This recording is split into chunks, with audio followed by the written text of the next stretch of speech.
is exactly what he appears. Nothing's the same anymore. Commander Sinclair is being reassigned. Why don't you eliminate the entire non-homo? I see a great hand reaching out of the star. You are. President Clark has signed a decree today declaring These martial orders law. have forced us to declare independence. Weapons So supplies. people get off their encounter-suited butts and do something. You are the one who was to Zahadu who will die.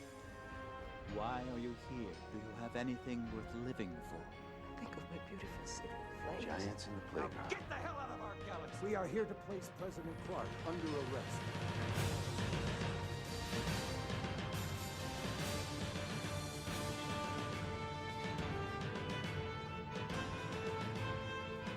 Hello and welcome to Chats, a television podcast, Season 6, Chatzylon 5. My name is Alan, and I'm caught in a web of my own good intentions.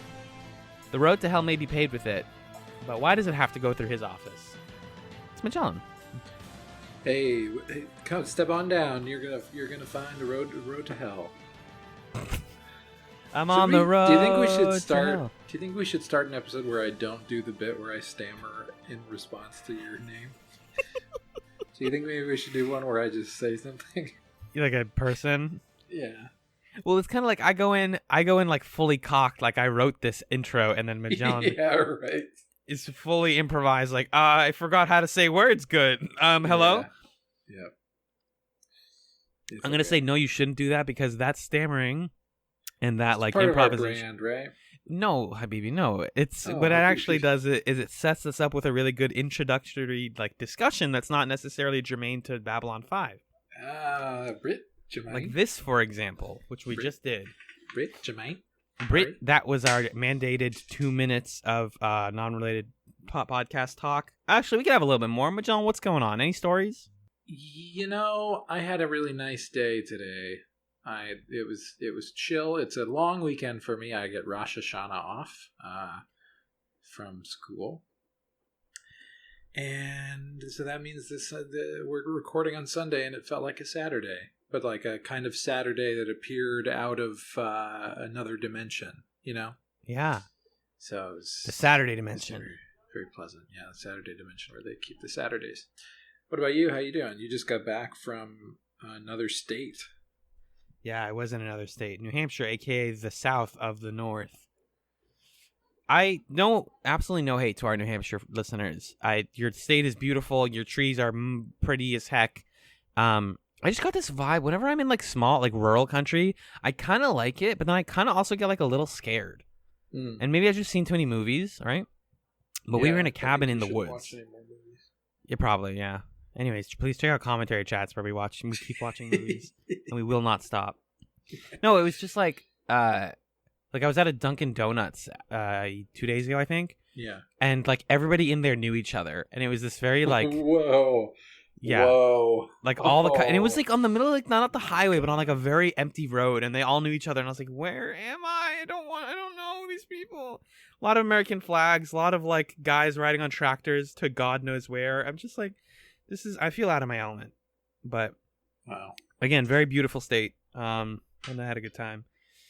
So we're here. We're talking about television, called classic TV shows. We're talking about Babylon 5. And this week we watched 2 episodes of Babylon 5. This week we watched Season 5, Episode 5, Learning Curve, as well as Season 5, Episode 6, Strange Relations. First up is Learning Curve, which was written by J. Michael Straczynski, directed by David J. Eagle. It aired February 18th, 1998, and it takes place from May 17th to the 21st of 2262. Magellan, what happened in Learning Curve? Well, in this episode, 2 Mimbari Ranger trainees visit the station. Garibaldi investigates Lockley's background, and Zack investigates a murder in Down Below. Alan, what did you think of Learning Curve? I think that this episode really exemplifies the idea we've been talking about with Season 5, which is that it feels like they are using like leftover scripts or using just leftover ideas that I do think like deserved episodes, but it's just really weird seeing it because there's like a different sense of urgency when you're dealing with just like a couple of rangers talking about what it means to be a ranger and what Minbari culture is like, and as opposed to talking about the end of the world and stuff like that. Right. So I actually enjoyed that smaller scale to this episode, but then there's also a lot of like, the Australian crime zaddy wanting to have Zach Allen killed is so nothing, and both of these episodes had like a murder plots that I just completely like ignored. So there was good stuff in this one, but some of it was just completely boring. What about you? Yeah, I agree. I ended up liking parts of the Ranger plot. I'm sort of torn on how much I want to see the Rangers exactly, because in the era where Sinclair was the head of them, it was nice for them to be like totally mysterious, and for us to be able to imagine like, oh my god, Sinclair has this secret army that's like infiltrating everywhere, and to see them more and more and see actively how they're run or what it looks like kind of takes some of the mystique away, but it also makes for interesting questions about, what does it mean for this interstellar alliance to have essentially a secret police that it can kind of send anywhere at will, and there's a lot to say about how Delenn is interacting with the leaders of the Rangers and all that. And I liked the Ranger trainee guys. Exactly. It's something where I'm glad that this exists, and I don't mind that we're watching the like comic books that were made after Babylon 5 went off the air, except it is Babylon 5. It's got the actors and the music and the acting and the everything. Yeah, it's so crazy that they were able to get everybody together for a reunion season. Right, and it's kind of like it feels off the beaten path in ways that I keep enjoying. Like, I didn't expect to enjoy Lockley and Garibaldi's relationship so much. I like them a lot together. Yeah, they have these conversations in this one about taking sides and the idea of Lockley believes in the principles of loyalty, duty, and honor, and those are her running principles, and she shouts them at Garibaldi, and then gets like applause in the cafeteria. Yeah. Where everyone's like, yeah, loyalty, duty, and honor. And it's like, you guys work on a ship where like every other leader and like person that you thought was your boss was actually a fascist. Like, I would assume your morals are in a different place. But sure, when someone spouts stuff like this, it's still really cool to you. And that's fine, I guess. Mm-hmm. But then Garibaldi's like in this frustrating position too, where he has been loyal and had a sense of duty towards his captain and his commander for so long, but because of the circumstances, he's not getting medals. He's not getting applause from anyone. He often comes off as like the crotchety old like conservative, who like doesn't know how things are changing and doesn't trust people and is really guarded about everything. But that's just because like he was the loyal one. That was his whole deal for the first couple seasons. Well, I think what's kind of tragic about Garibaldi's resentment of Lockley is that he, I think, is trying to fight in a war that he felt sidelined during. Because for much of the lead up to the attack on Earth, spearheaded by Sheridan, he was not himself. He had been reprogrammed and sort of set on a different trajectory. And it was only in the final hours of that war that he was directly involved. So I think part of his resentment of her is that he maybe feels like he still has to fight this Earth civil war to prove the side that he's on. And so to see, like, for him, Sheridan essentially cast him out of favor almost entirely, and he had to fight and prove his way back into Sheridan's graces. And now he's back, and he's in a position that suits him and where he can really do some good in his eyes. But then he sees Lockley, who was on the wrong side, and her reward for being on the wrong side is that now she gets to run the show. And it's something we end up empathizing with, because by the end of this episode, you're like, all right, there's something up with Lockley and Sheridan. There is a reason, there is a mystery to be solved about why the heck he chose her over all these other people, despite her being on the other side, despite them being a weird match, like all this stuff. What the heck is it? And by the end of the episode, Delenn is told, like John tells Delenn privately, like in bed, when she asks him about it because she realizes she's figured it out, he like ends the episode on this really corny face, like, "Ah, geez, now I have to talk about my personal drama with my like partner, life partner," which felt very immature from Sheridan. But yeah, I know you said like you ended this first episode being like, Delenn and Sheridan's relationship can't be good if they really just like hid this gigantic secret for this long. This is not healthy.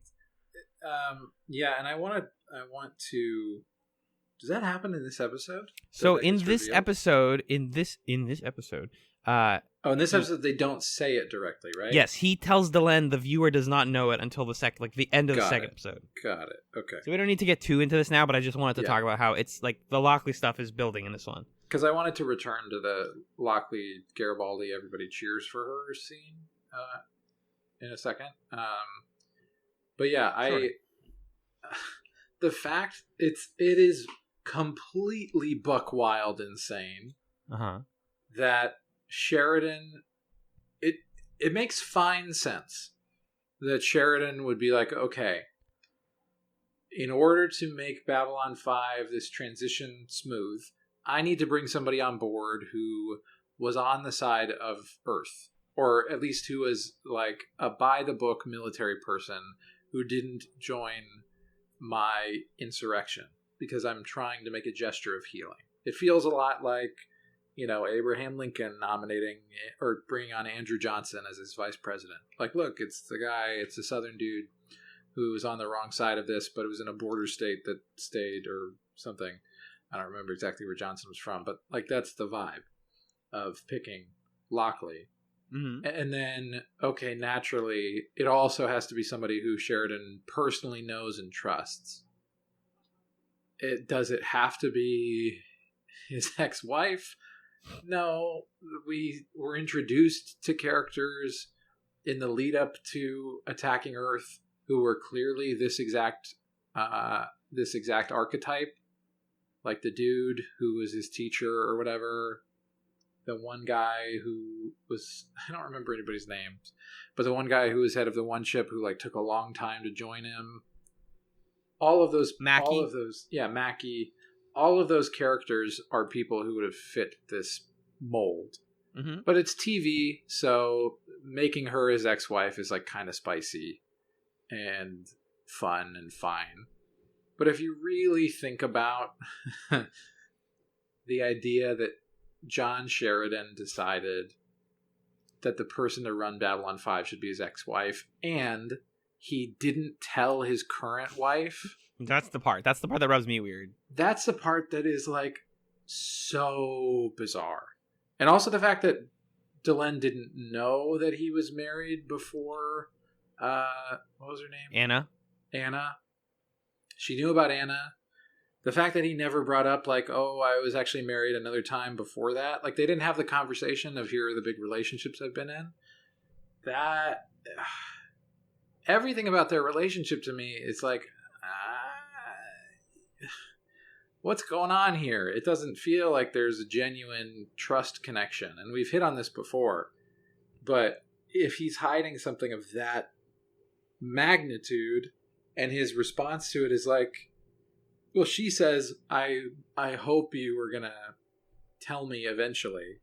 And he's like, yeah, I just didn't know when was the right time or something. That's crazy. And then she says, like 10 seconds after you thought of it would have been the right time. Yes, yeah, exactly. It would have. That would have been correct. Exactly the right time. So that, it just makes me feel like their whole relationship is not something to aspire to. That there's something like off or wrong or that needs fixing. And I don't know. I think my hesitation right now is I just don't know if the season is going to really approach that, Yeah, I truly don't know. And I don't want to speak too much about the Lockley stuff because it gets discussed in the second episode. Yeah. But her explanation for why is not good enough to me, But again, we can pivot back. Sorry. No, just please. and just to kind of round out that thought, I think what I'm learning, especially with episodes like this, like Learning Curve, is that season 5 is really a place where the main cast, their character arcs are pretty much done. Yeah, they've all had their thing. Yeah, I don't think anyone is going to have huge development. I think we're going to get to see John Sheridan is going to continue to be pretty much exactly the same guy from this point forward. We might see more Garibaldi. He might soften a little bit, or you might get some moments of glory. I think Garibaldi and Jakar and Londo are going to have some fun buddy stuff. Oh God! But like Londo's had his come to Jesus moment, you know. Mm-hmm. Jakar has long since become Jesus. Maybe the main person who has like a vector of growth or change. Really, the two main characters who could be changing this season, in my eyes, are Lita and Lanier. Yeah, Lita's got she's got an arc. She definitely has an arc. And Lanier, we haven't seen in a while, but he's been going through a lot. That's true. Yeah, but everybody else, where else are they supposed to go? And so you see this kind of big hole in the Sheridan-Delenn relationship.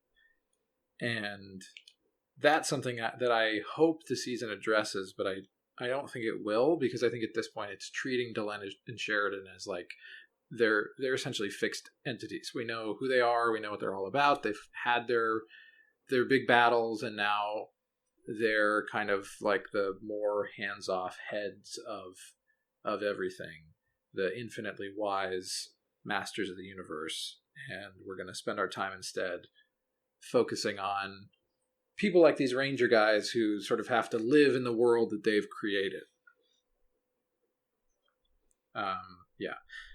But I if it's okay to, pivot back to the Garibaldi-Lockley scene. Yeah. That's one of the better, like I said, one of the better relationships that we're getting to see in these episodes.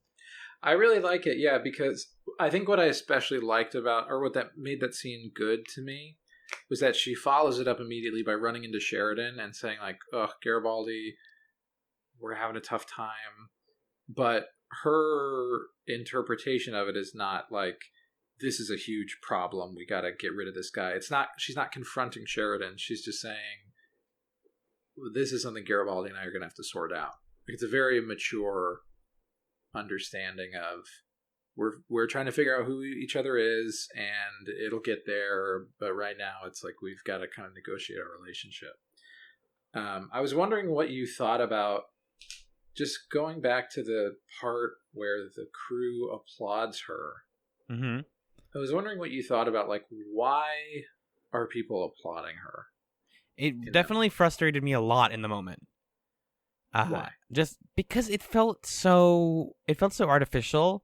Like, on one hand, I could totally see an argument that the crew of Babylon 5 do actually hear a lot of conversations like this and are used to being like, oh my God, people are yelling and like talking about their morals and what they believe in and what they live for. And like sometimes it's funny for them to just be like, yeah, I agree with that. I think that's a great idea. But it was just like, it's a little sillier than I'm used to Babylon 5 being. It's a little bit more like melodramatic almost. Right. Yeah. But like I get it. I understand this is now the show doing a victory lap, and its background characters are like, yeah, people talking about their ideals, let's go, because they're so used to that now. There's a lot actually of people like just saying what they believe in life, and sort of like JMS and Company's philosophy being imparted through the characters. Mm-hmm. I found myself kind of interested in the story of the Ranger folks. Yeah, let's talk about it. Tanir and Rasten, who I thought at first were two new members. Well, I think it may have been implied that they changed casts as well when they joined the Rangers, because the guy at the beginning is like, oh, they're newly like minted like religious cast. They used to be from like warrior cast, and they're used to that, and they're learning to be like us. One of them is from the religious cast, and one is from the warrior cast. I think the sense that I get is when you become a ranger, you relinquish your caste. That makes more sense. Yeah. So they're both learning humility and Terval. Humility. Humility. Terval, Delenn's friend, is their leader. And speaking of like Delenn and her interactions with the Rangers, I found some of this where she's like kind of guiding them to be really fascinating. Like she's got a stronger hand on the direction of the Interstellar Alliance and the Rangers than I expected. She's talking. They're saying they have a problem with the Pakmara because they said if we're allowing any race into the Rangers, that includes like bestial races like the Pakmara, and nobody wants to talk to them because they smell terrible. And she's like, okay, great. You have yourselves a couple of sneaky boys. Use them and like send them out to do tasks because nobody's ever going to ask them anything. So like she kind of is like getting to play this RTS game with the Rangers and be like, I get to assign people to units and figure out how to do these things because I'm the boss. So it kind of, we're getting to see her lead the Rangers while Sheridan kind of runs the Alliance. And, you know, I do like that stuff. But then again, it's like, how much do they run by each other? It's almost like Sheridan and Lockley run more things by each other than Sheridan and Delenn do. Because he's not involved in this. Yeah, we don't really see Sheridan and Delenn conferring with each other. I think maybe because I don't know, like the level of responsibilities that each of their roles has, and also the extent to which the Rangers are theoretically supposed to be an independent organization from the Alliance, at least it seems like. So yeah, I think that's been implied before. Yeah. I also, here's my thing with this scene, is just the way that it functions. It ends up being Delenn saying, don't you see what the smart idea is? And the guys are like, no. And she says, the smart idea is this. It's very like telly. And that's what I mean. That's what I mean when it feels like she has such a strong hand over things. Like she's just basically guiding them, being like, here's the answer. Like that's not how you teach people. You know, if you're going to train these people to lead themselves, then you can't just keep giving them the answers and be like, yeah, the Pakmara are used for stealth missions. I'm telling you how to do it because I'm the boss. And you think about like every scene should do one of, let's say, 3 things at least, if not 3 things at once. Every scene should tell you something about a character. It should advance the story, and or it should make you like feel a really important feeling in relation to the episode. None of those 3 things happens in this scene, in my opinion. This conversation about like use the Pakmara as spies. Maybe it's setting something up so that in a future episode we see that happen. But like, I'm not particularly learning much about Delenn except that she's like pretty smart. You know? Well, yeah, I think this is what bummed us out about last week's episodes, or the first of last week's episodes, where it's like, I'm just supposed to take this on faith that this is going to build to something cooler later, but right now it's just like, yep, she's telling them what to do, and you can dig deeper into that. But I think the meat of the conversation between Delenn and Terval is when, one, he tells her that Marcus joined the Rangers for bad reasons, and they were unhappy with his performance as a Ranger because he was clearly doing it for like retribution for losing his family.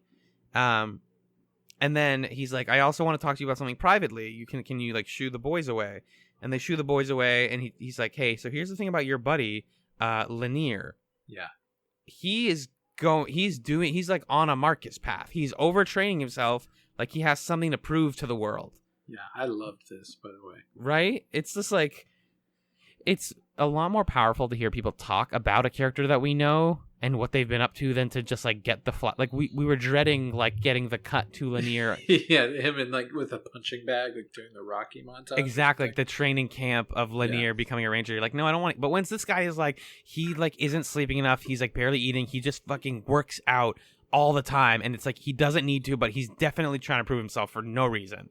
What do you think it is? And Delenn's like, it seems weird. I don't know. And it's like, I have no idea. That's so weird that he's like, he just coincidentally joined at this time when he's realizing I'm not available for him. I have no idea. Yeah. So I'm so curious where this blows up. Yeah, me too. Man, I really love that we're finally getting to the point where Delenn has to confront the fact that she knew for years that Lanier was in love with her. And she just was like, okay, that is useful to me. Right. and now it's like, well, you have to reckon with it because he's now in the like crew of people that you're assigned to manage. So you don't get to push this aside anymore. He's falling apart, and he's going to get himself killed. Exactly. And to be like, hey, Marcus did the same thing. Like his heart was too strong, and he kept fighting for things that he didn't need to. And look where he ended up. Do you want Lanier to have the same thing? Like using the death of Marcus to also be like, you've seen this happen. You know where this goes. People join for dumb reasons because of love and because of weird reasons. Like, isn't that weird? Don't you hope that doesn't happen again? So I think she's gonna have to deal with that soon. Yeah. We have Zach Allen. The only reason I want to talk about the weird Australian guy who's like, I'm gonna kill Zach, is because the Minbari Rangers end up being the saviors of the day at the end. Mm-hmm.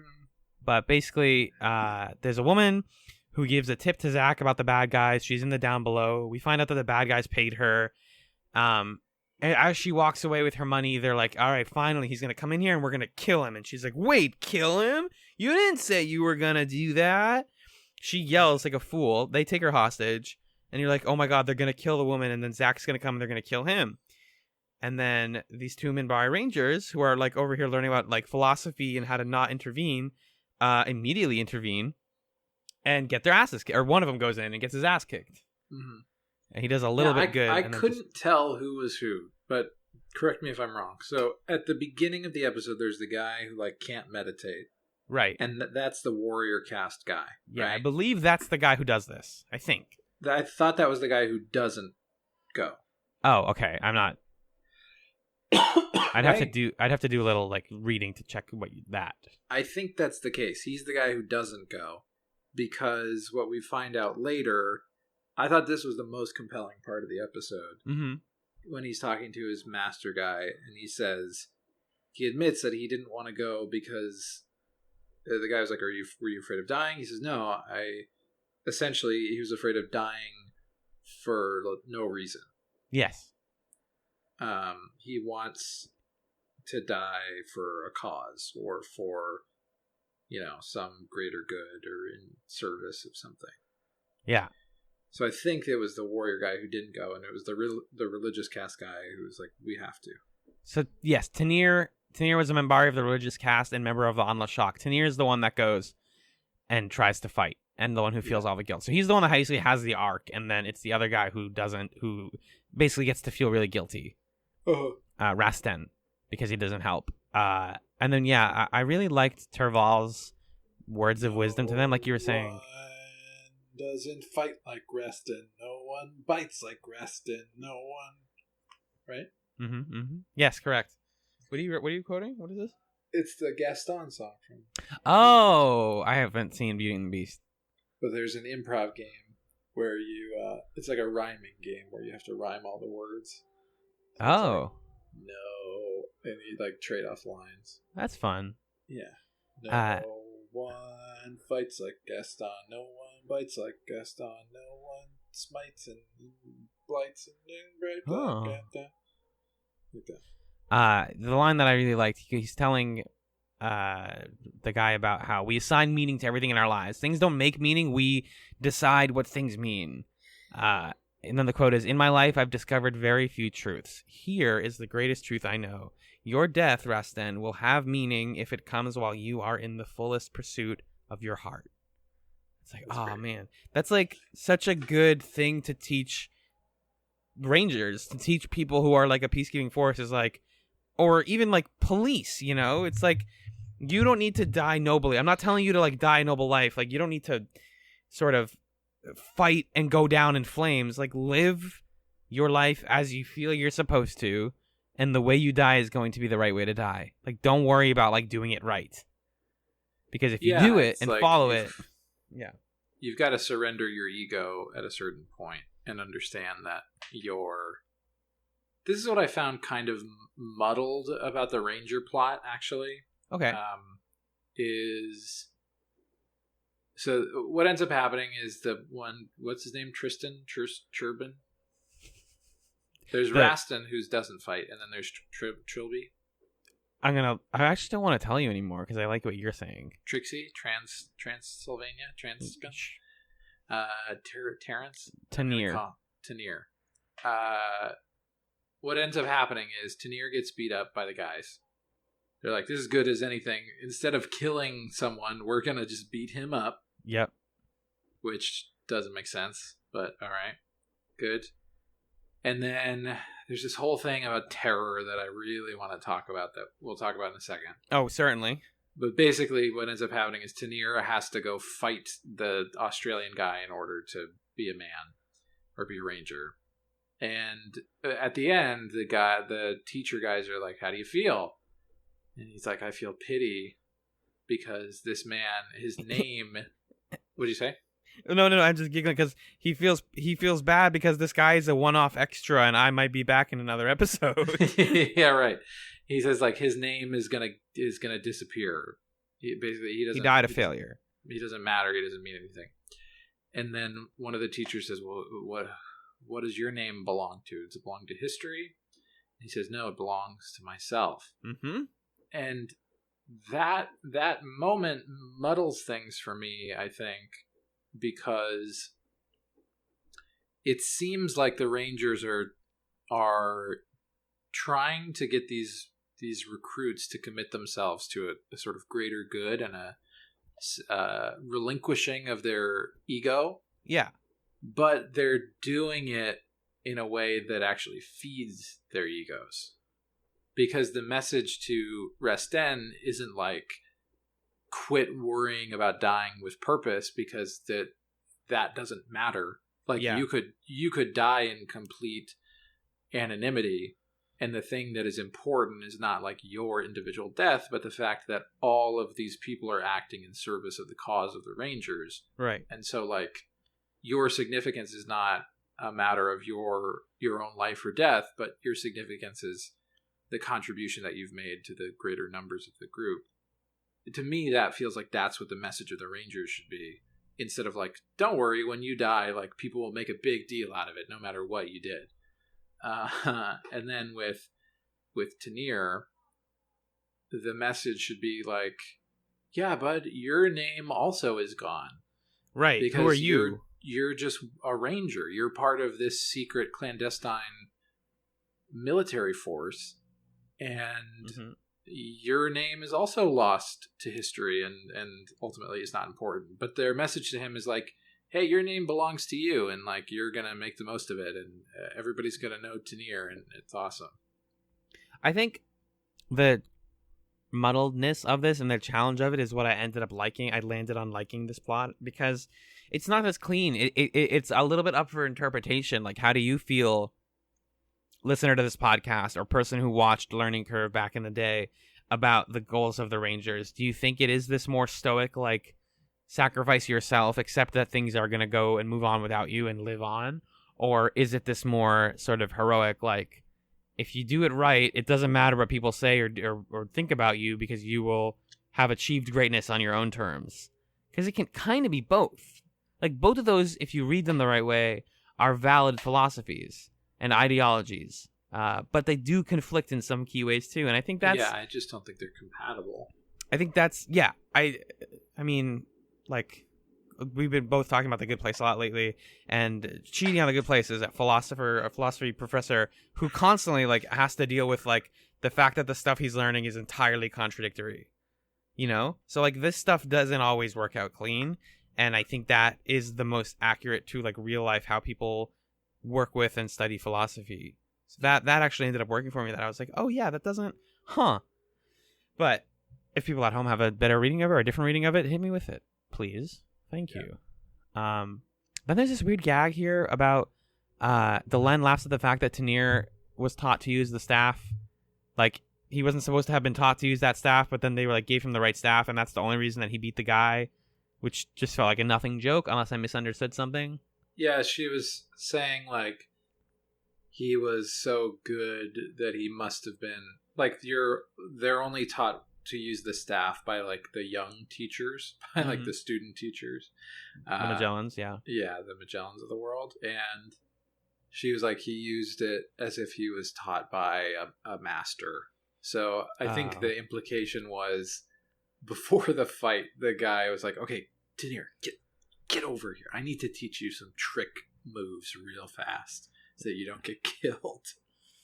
Right. Yeah. So it's a little bit of a gag on top of a mostly like serious thinky episode plot line.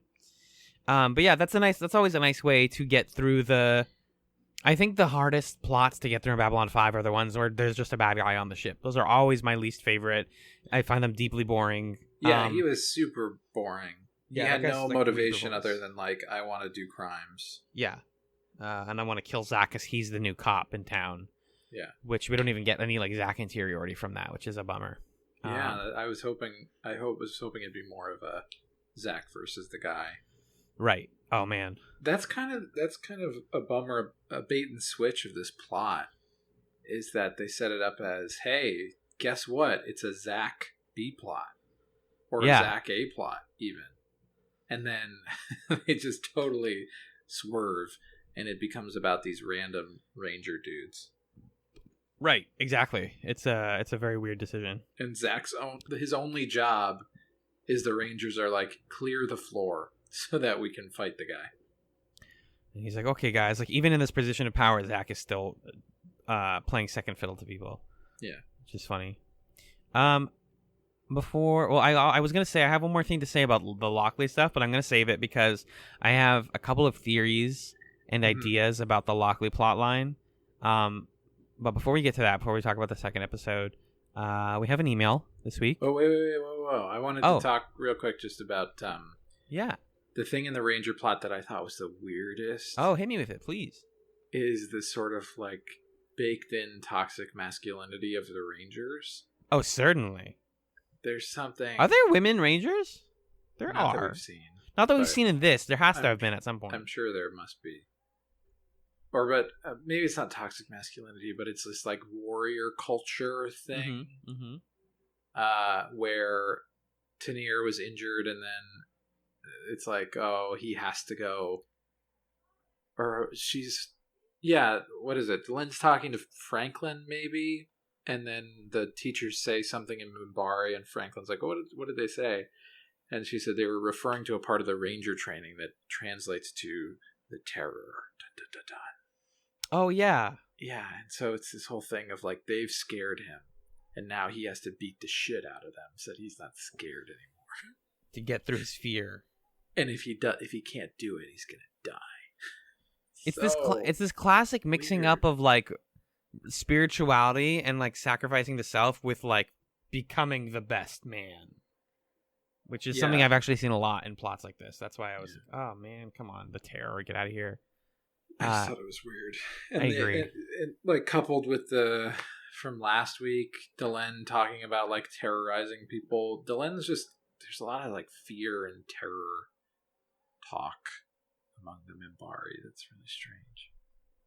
Yeah, but Delenn definitely one of my biggest like question marks of the season so far. Yeah, I feel like the Lockley stuff is finally settling. Yeah, I really used to love Delenn as a character. I'm fascinated. I'm just fascinated by these choices to take her in these directions. Because people kept telling us, like, it is important to note that, like, Delenn isn't telling everyone everything, and she is hiding secrets, and she is, like, not the nice, like, friendly warrior or religious woman that she was known to be for a while. Yeah. So I find that stuff interesting, even though it feels a little off character from what we know. Yeah. Worth noting as well that Turval is played by Austrian actor Turhan Bey, who someone mentioned is like an old like famous Turkish actor. He also was Emperor Turhan, the like former Centauri emperor. Yeah, so that guy became Turval. They just keep giving him turn names and making him different people. He plays a good like I'm gonna drop some wisdom on you extremely well. That's what I like about his performance. Do you want to? I have an email for you, Majan. Yeah, let's do it.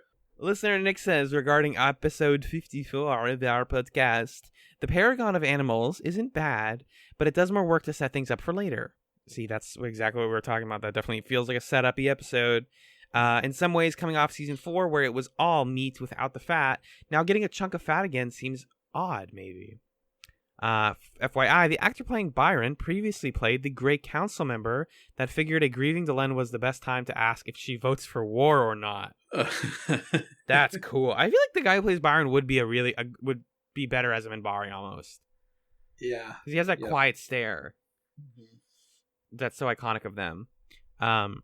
Nick goes on, I really enjoyed A View from the Gallery, the good kind of filler, this time with a story co-credit with JMS's longtime hero, Harlan Ellison, which explains why it feels so sort of like homey and chill.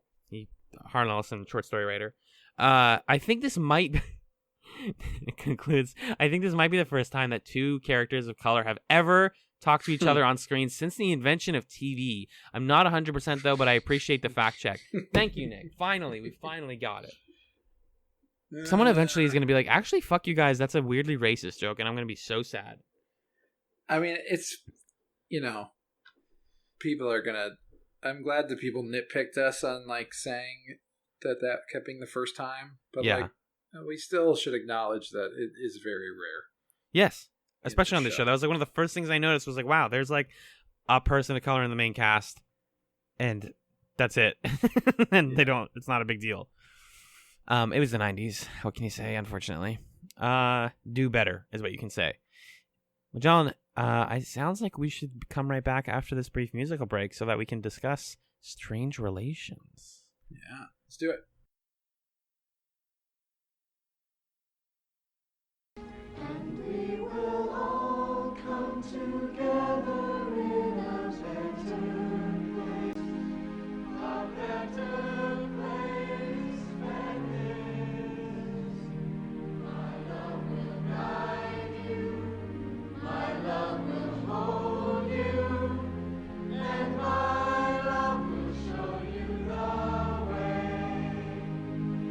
Welcome back to Chatzylon 5. The second episode we watched this week was Season 5, Episode 6, Strange Relations. It was written by J. Michael Straczynski, directed by John C. Finn III, according to the episode credits, Janet Greek, according to the wiki. Thanks. Yeah, that was weird. The wiki's wrong. Weird. I don't know why. I looked at the episode and saw John C. Flynn, and I was like, wait a minute. I don't know. I think I'm going to assume John C. Flynn is correct. Why would they get it wrong in the episode? It makes you wonder if that's happened. That was the other thing. I was like, oh God, has the wiki been always wrong? So, sorry. Turns out there's been a different writing credit for every episode. It's not JMS. Assuming that it's JMS. Oh God, no, it'll make me worried. Yeah, this one was actually written by Macaulay Culkin. Wow, weird. It aired February 25th, 1998, and it takes place from May 23rd to May 24th of 2262. Alan, what happened in Strange Relations? In this episode, the command crew are put in a difficult position when a unit of Psi Cops, led by Bester, comes to the station to arrest the colony of telepaths. John, this is... And the award for plot that I'm least interested in Season 5 goes to... The telepaths. Wait, why? Don't you like Lita? I do like What are you, Lita. racist? What? No. Just kidding. It's clearly like a race metaphor. Go ahead. By the way, the telepaths is like it's a joke that they have in the Babylon 5 universe where people tell the dirtiest possible lead up possible. And then the aristocrats. The punchline is the telepaths. Got it. Didn't they make an Aristocrats movie? Based on the joke? Yeah, I think so. I think Penn Jillette made it. Stop. Hold on. Or no, he was in it, maybe. John, I refuse. No more Googling on the podcast. This is the podcast. What are you even talking about? You're not allowed to Google things on a podcast? Why? The Aristocrats, 2005. 100 Yeah, superstar comedians tell the same good. very dirty joke, one shared privately by comics since vaudeville. Yes, directed by Penn Jillette. That's what you're thinking of. They just tell the joke, though. It was produced by Penn Jillette. You're produced by Penn Jillette. Oh, and directed by. You're directed by. Yeah, I want to watch this. Next commentary chats. No, I don't want to watch it. Okay, I'm gonna Good. watch it later. Good. Well, anyway, I don't even remember what we were talking about. Babylon 5. Telepaths. Oh, the telepaths. Yeah, Why do you hate the telepaths? I don't find Byron particularly interesting. He's kind of interesting. I don't know. I don't think he's very well performed. And I also don't like what it's doing to Lita as a character. She lovelorn now. Yeah. I think it's interesting. I don't know. I I don't want to venture into this territory too much, but there's something to look at in the fact that Lita Alexander, her previous kind of like main person that she interacted with was Kosh. Mm-hmm. And then she was with Josh, who was like abusive, and very clearly that was a like domestic abuse analogy. And it was happening. And now her character's with this guy, Byron, who is incredibly manipulative. Yes. And like sugary sweet to his own ends, and is probably going to turn on her and do something awful. So just her history on this show is, I think it tells a story of like the harm that men can do to women in like close relationships like that. Well, Maggie, can I call you Maggie? Yeah.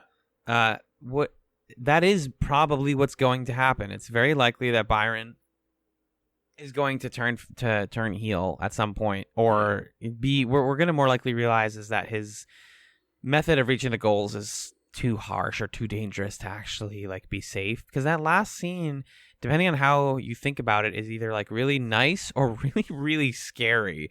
Where you just have Lita walking in on all of these telepaths, so overjoyed that Byron is back, and they're all having a religious singing choir ceremony, and it's like, and then she just looks at them from afar. Where you get the classic. I know we're talking about the last scene first, but we get the classic Babylon 5 person looks through like a caged window to show that they feel like they're caged in.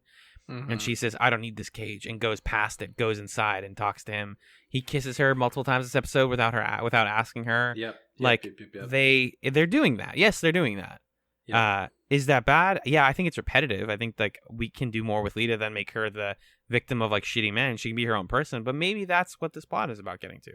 I think my thing with it is that I don't trust that to be written in a way that is like complete. I don't know. Like I feel like it's going to be a very surface level examination of what that is like, because it's being written by a guy.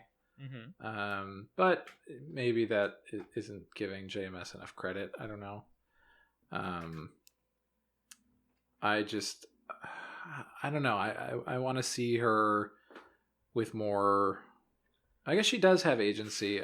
I guess it's not fair to say she doesn't, because she does stand up to Bester and like slap him around with her mind powers. So I'm more just like, I haven't decided on that plot yet. Right, and sometimes I'm not going to dismiss it out of hand. Yeah, because the first time we see her in this episode, it's Franklin catching her in Medbay stealing supplies for the telepaths. And she says, "I believe in their cause. They're good people. I swear you guys need to give them a chance." She goes down. She brings Byron these like vitamins. And he's like, "The children deserve them. I don't deserve them." And then, he gives her the classic like sketchy boyfriend line of, well, not like classic. It's a fantasy line, but it's like, "When's the last time you slept well?" And he's like, "Several lifetimes ago." And just that like weird, like, I am a wise being guy stereotype character always rubs me the wrong way. Well, it's supposed to. I think he feels very skeevy.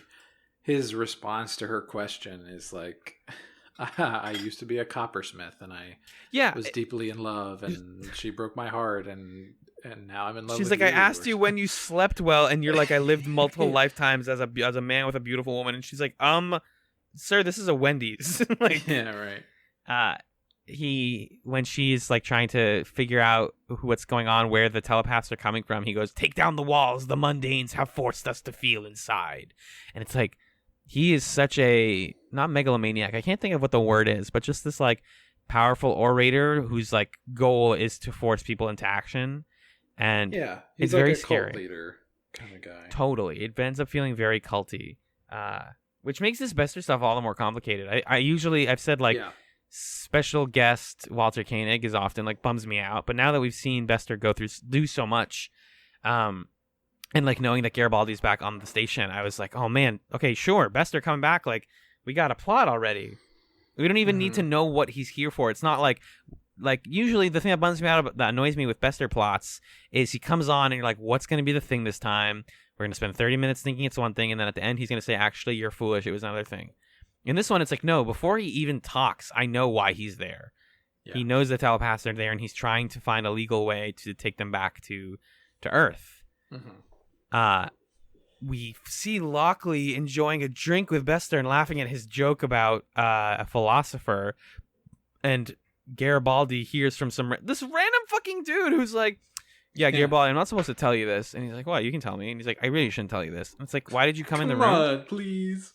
Bester's here. And he's like, and the guy's like, I knew I shouldn't have told him that. He runs into the room because Bester ruined his life and destroyed him mentally. And Lockley punches Garibaldi in the face. This is awesome. Man, this scene was not well acted, I gotta say. But on paper, Elizabeth Lockley punches Michael Garibaldi in the face as while she's having a joke with Bester is like a good scene. Yeah. But the way it ended up playing out is Garibaldi comes in and he's like, he's Bester. And she's like, chill out. Get out of here. Or like, step back. And then he does. And then he kind of like jerks forward again. And she's like, no, punch. I don't know. I think it could have. I mean, we've already seen that Garibaldi, what's his name? The guy, Jerry Doyle. Yeah. Jerry Doyle does not do like explosive physical anger super well. It's really hard. It is really hard. As an accomplished Hollywood actor, I can tell you, it's no. I mean, just like, it's really hard. You have to. It's a complete flip for him. That's fair.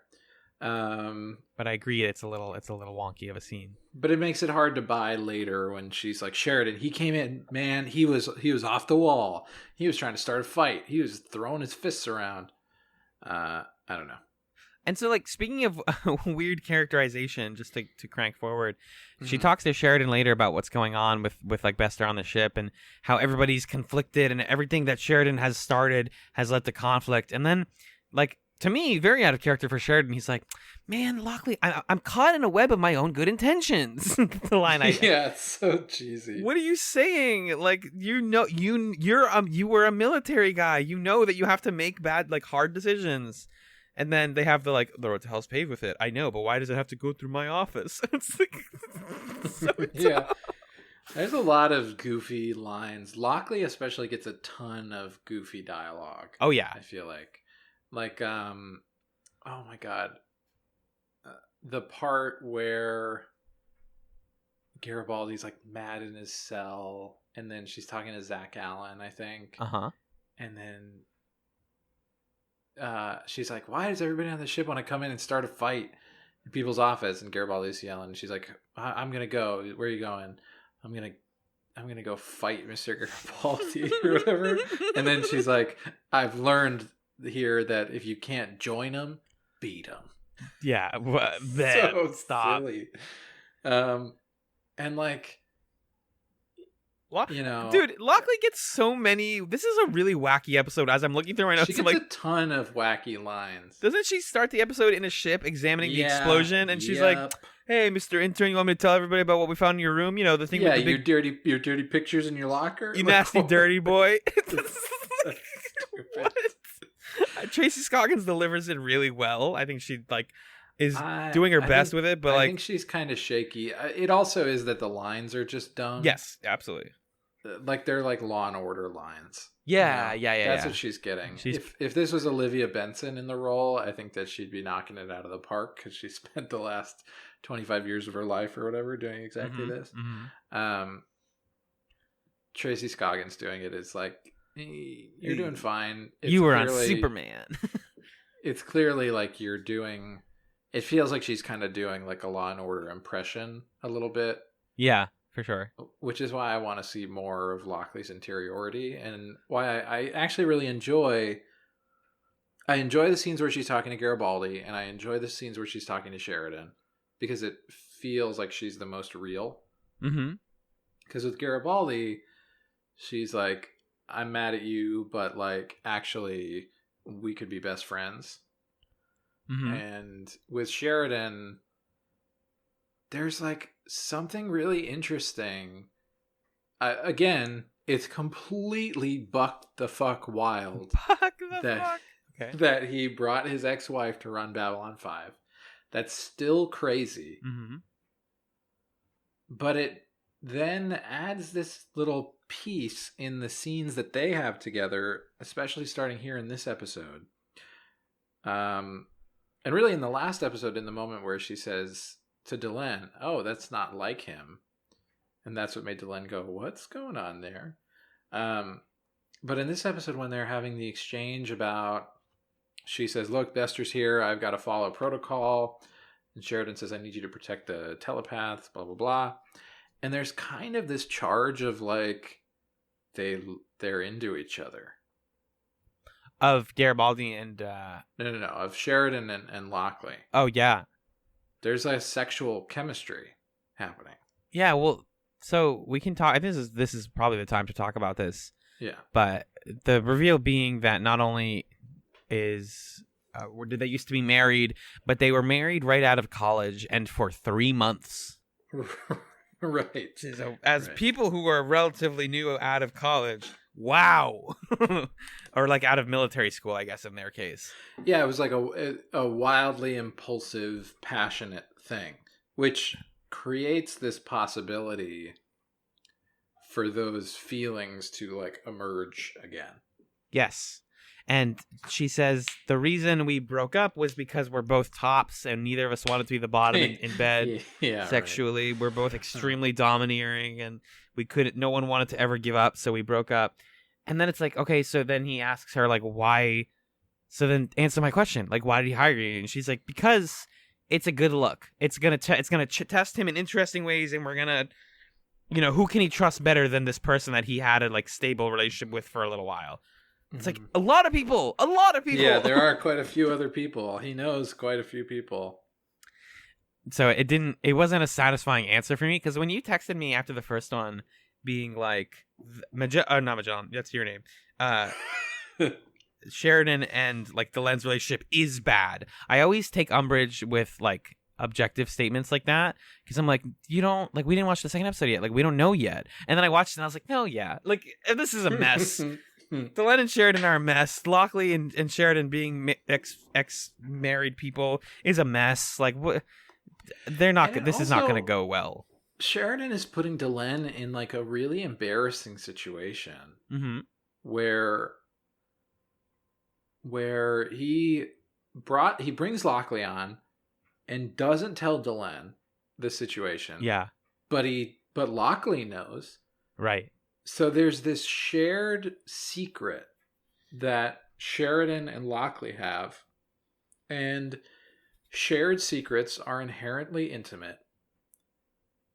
And so Delenn is finding out like, okay, this is nuts that my husband brought his ex-wife to be closer to him, and he has like this deep trust in her. And I think there was a moment in the first episode, right, where like he wanted to get rid of the security or he wanted to go through with the inauguration and Lockley was the only one to back him up. Yes. So like they've already had moments where they're the only two people who agree with each other. He's like trusting her and taking her advice and stuff. And then Delenn at the beginning of this episode goes to Lockley to be like, hey, listen, I talked to John. She doesn't even say the president. She says, I talked to John. And he told me what happened or what's going on. And Lockley says, oh, yikes. I wish that he had told me he was going to tell you. Whoa. Lockley, you've got it backwards. Yeah. Delenn should have been the one who was told about you in the first place. I'm just smiling right now because I'm imagining the like, am I the asshole subreddit post from like at Satai Delenn being like, hey, so my boss brought his ex-wife onto the ship and they knew about each other, but I never knew. My boss/husband. Yeah, my boss/husband who like I saved the world with. And like they know and they didn't tell me. And then when I found out, she said that she wished I didn't know at that time. Yeah. Am I the asshole? She says, it's like, please don't tell anybody. I want it to be a secret between the two. The three of us. The three of That us. stutter is so bad. That's such a terrible look. And so, like, humiliating for Delenn. Because if she says anything, she's going to come off as terrible. Yeah. And now, she's caught in this really weird position of like, what? I wasn't going to tell anyone. If anything, the person I would talk to about this is John. And now I'm in this weird position where, like, I'm the one that's had secrets hidden, but now I know. It sucks. It's really, I feel bad for her. I have to just be okay with it. Right. And I need to be the one to connect with you, Lockley, and, like, show you that I'm okay with it. It's just, it's awful. Uh-huh. There's a lot of, like, don't get with that man in this episode, actually. Yeah, right. You have Delenn making mistakes. You have Lockley revealing that she... Ooh. Sorry. You're okay. Are you okay? Yeah, I dropped a quarter. Okay. Oh, thank God. It's only 25 cents. Don't drop the other 75. Because that's a whole dollar. I think, if I did the math correctly. Yeah, you got it. Good, thank you. There's some weird shots here with the telepaths. Like, so we actually get to see bloodhounds this episode. Lita talked last season about the idea of telepath bloodhounds who can find rogue telepaths. And we see there's a shot where basically Byron, they're trying to get him protected, but they don't know if they're going to be able to because Bester says it's only fair. Like, they're still under our jurisdiction. Doesn't it seem fair that we get to have them? And he accepts at first that he's going to be taken. And he's kind of like, I'll give myself up.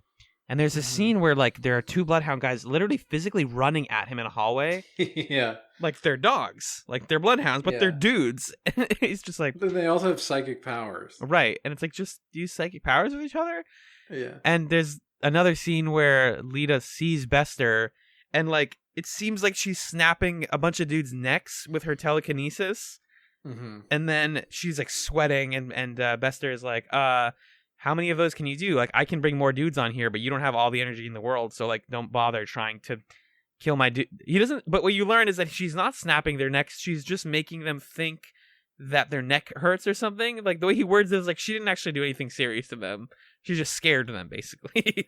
Yeah, he asks her. I really love this exchange between Bester and Lita. I like Bester a lot in this one. Yeah. He's gotten a lot better.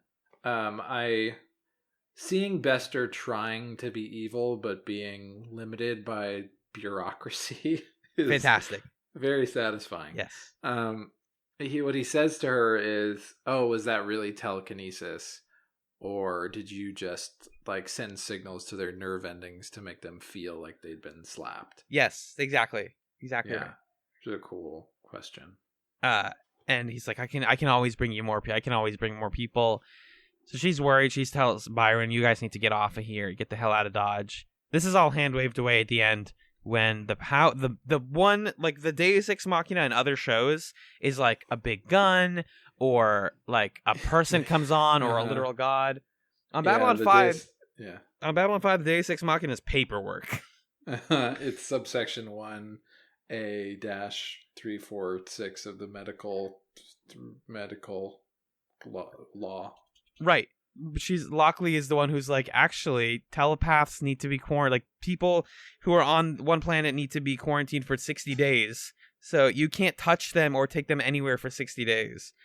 Bester's like, damn, fooled again by the mystery team. Yeah.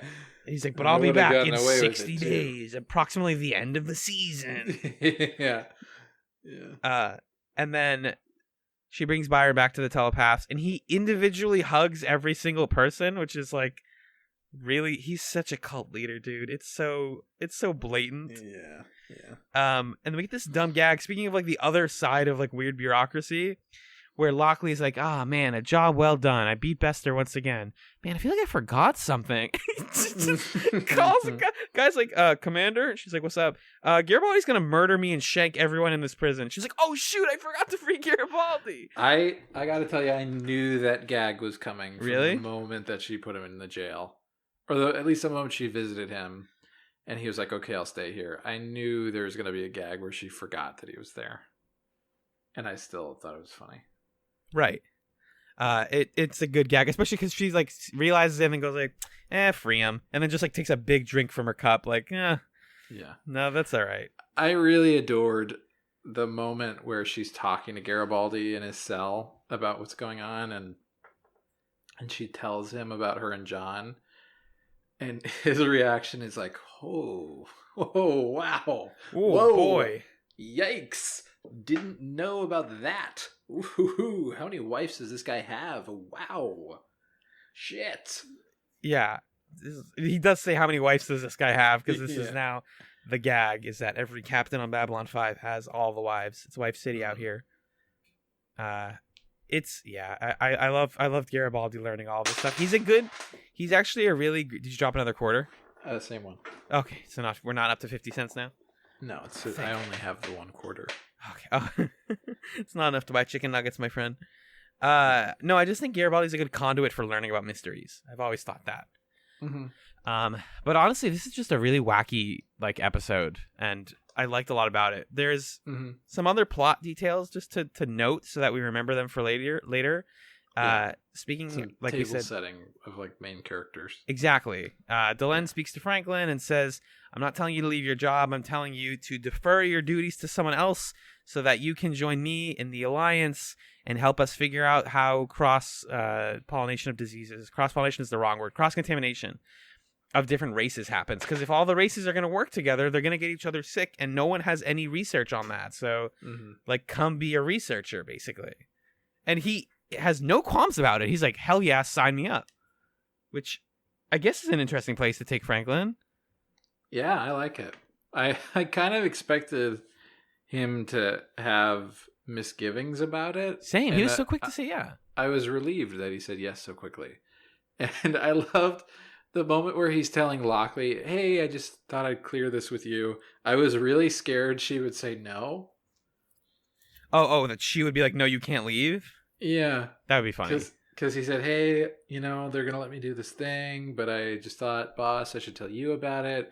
I felt that exact stress that you feel like when you tell your boss that you're going to take a vacation day in a month or something. Yes. And you shouldn't feel stressed about that because they're your days. Right. But you're still, you're like, please. Please, can I be a human and not work a little bit? Yeah. But it's a fun place to take Franklin, and it seems like it's maybe just going to be a happily ever after for him. Maybe. No, you can't say that. It's Babylon 5, my friend. I guess it is episode 6, so it's a little early. Of a season. Yeah. So we get that, and then speaking of Delenn pushing people into weird roles, that's going to be where they go. She's like, Jakar is the one who helps her get Franklin to say yes to this. And she's like, yeah, Jakar, you need something to do this season now that Well, what's funnier is Jakar says.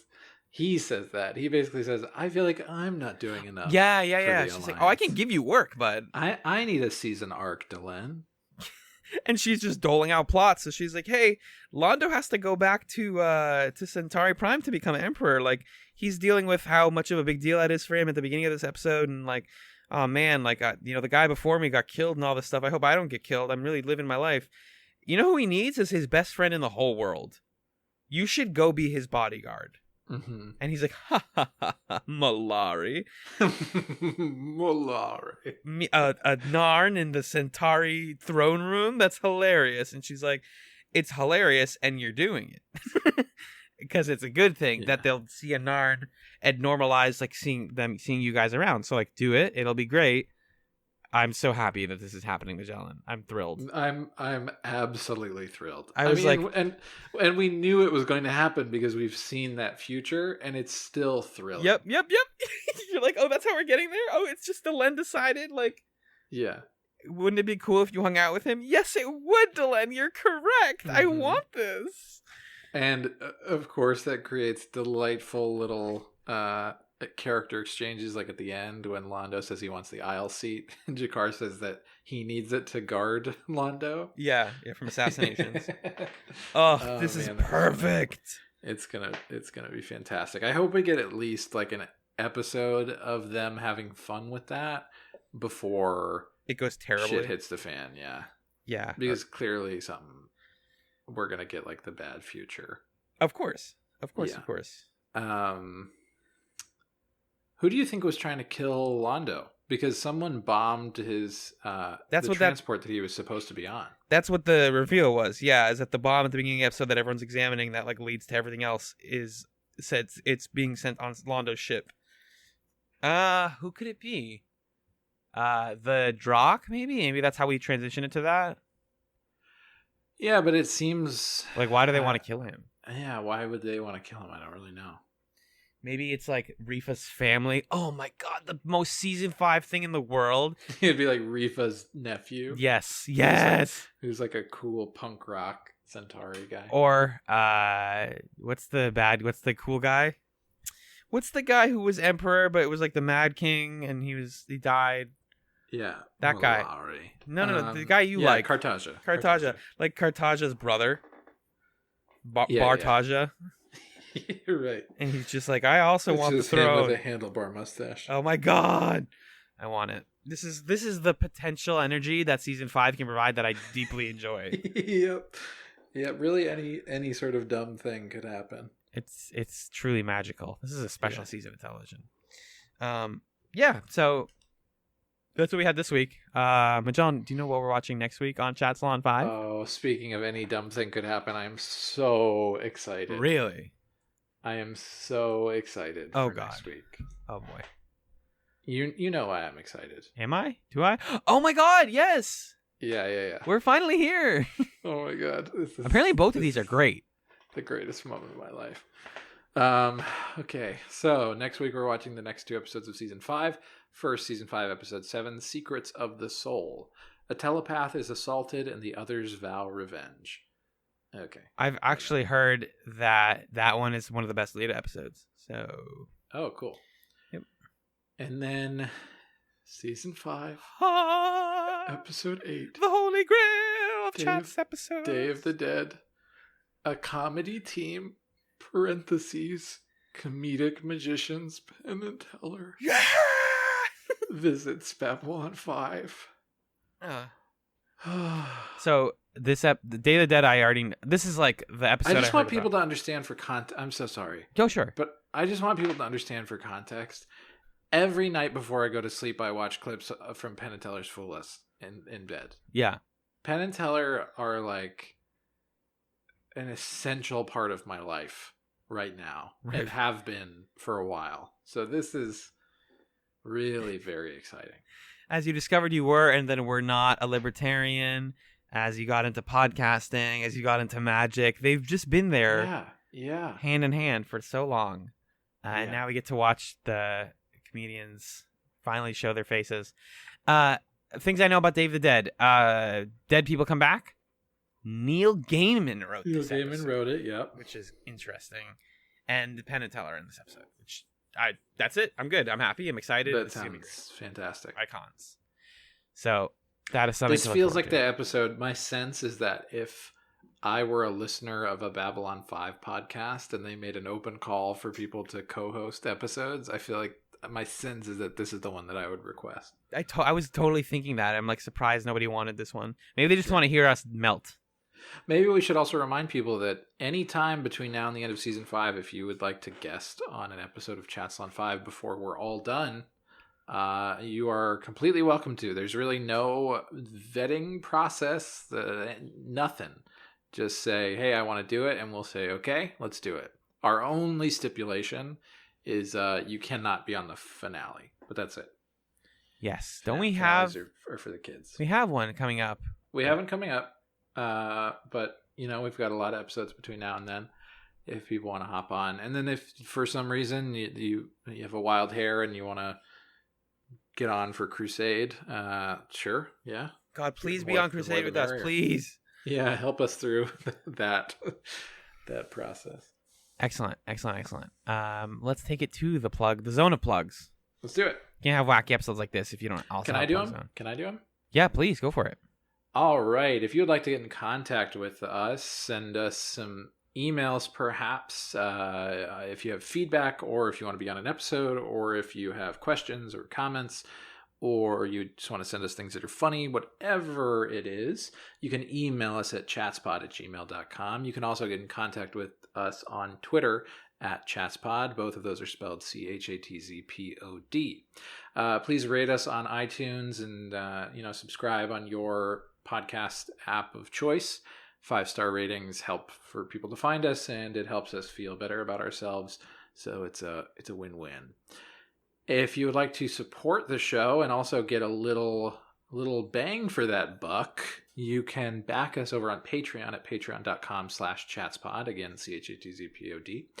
And we offer 3 tiers of bonus content over there on the Patreon. For $1 a month, you get our monthly show commentary chats, where we do the same thing we do with the Babylon 5 movies. We watch a film and we do a commentary over it. For the month of September, we watched Clock Stoppers. For the month of October, we're going to be watching the Buffy the Vampire Slayer original movie that came out before the series. We are super excited about that because we've never seen it before.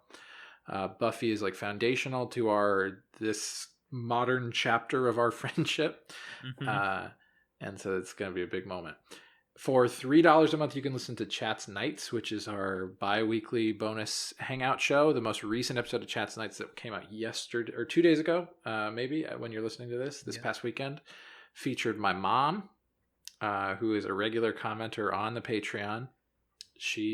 Alan and I played Yahtzee. It was great. It was delightful. And then for $5 a month, you can get access to Pilot Chats bi-weekly, as well as everything else.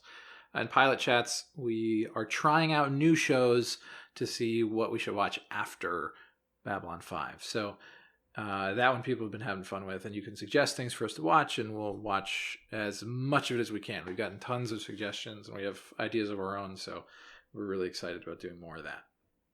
Indeed. Yeah. And instead of personal plugs, we like to give you a little chatsome. Little something, little snack, to chew on or enjoy between now and our next episode. So, Alan, what is your chatsome for this week? Well, Majan, I'm glad you asked. People know out there that I like K-pop. I've definitely recommended K-pop on the podcast before and talked about my undying love for it. It started in 2017, and I've been trapped in a hole of my own making ever since. A new comeback from a group that I like a lot called Twice just came out recently. The comeback song is called Feel Special. It's also the name of the album that went along with it. It's a wonderful album. It is a very good 101 into K-pop if you're interested. The music video for Feel Special is special to me because it's really beautiful. And I suggest if you don't speak Korean, you turn the lyrics on, because it's usually K-pop is like, the lyrics are like good but not great. Like they really run the gamut. But this is like a big momentous K-pop release that like is also surprisingly thoughtful, and I don't know, it resonated with me and I really liked it. And if I could somehow impart any of that strong feeling to someone else listening, that would make my day. So please check it out. Feel Special by Twice. Yeah, it's a great song. We just listened to it before we recorded. It's a bop. It's also a bop. If you're like, oh, is it gonna be sad? Like, no, it's a bop and a half. Yeah, I liked it. What's your chats from this week, kid? I actually have 2 chatsums. Slow your roll. You've never done this before. Okay. All right. I don't know if I want to do it anymore. I knew this was going to happen. You made me feel like a jerk. So both of these come from the day that I had today, which I think I said in the first half was a sort of Saturday from another dimension.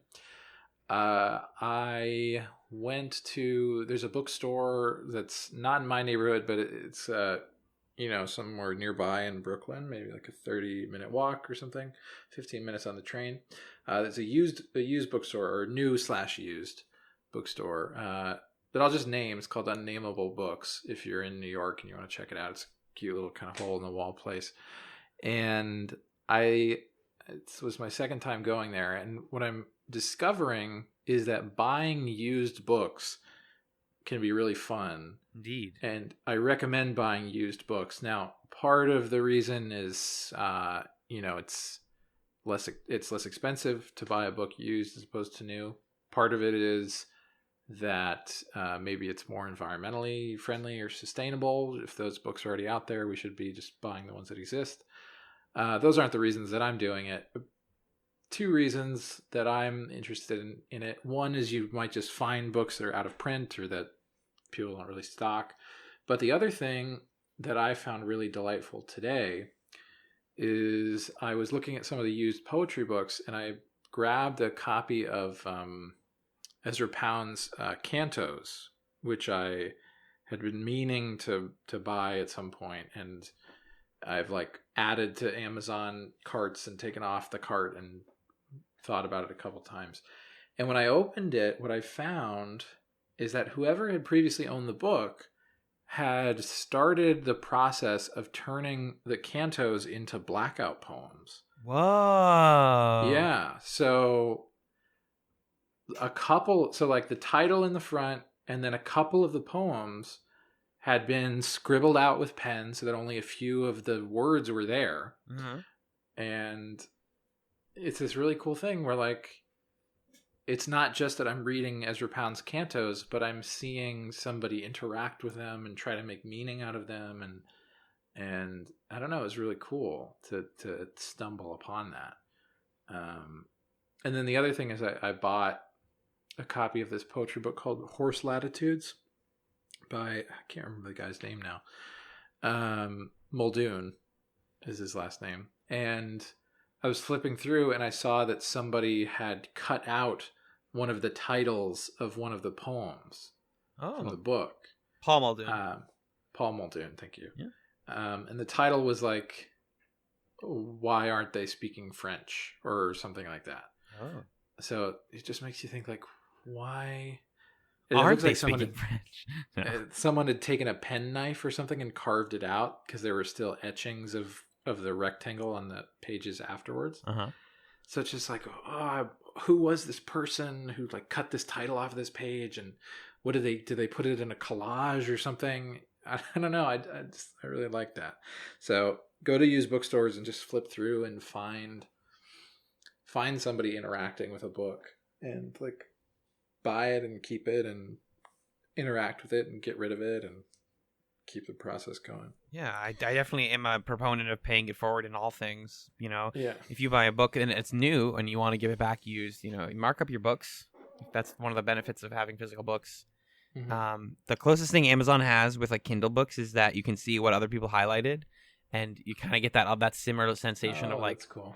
Like, wow, why? Like 500 people highlighted this line. Like, this is clearly a memorable quote for people. That's really interesting. Yeah, they do that, and but it'll never beat like the wear and tear of an old book. The last used book I bought actually was the first Discworld book, which I got for like $2.50 in Maine, in like a nice little bookstore, and the binding is all fringed and messed up, but like it's the book. You can read it, and yeah, that's cool. It's kind of nice to think about. Like, oh, someone like got to bring this to bed a couple times and enjoy it. It's nice to enjoy a good worn text. Yeah. The other part of my day that is my second chatsum is this afternoon I went to a talk with my historian hero Eric Foner, who's in conversation with Chris Hayes from MSNBC, and it's because Eric Foner just put out this book called The Second Founding, How the Civil War and Reconstruction Remade the Constitution.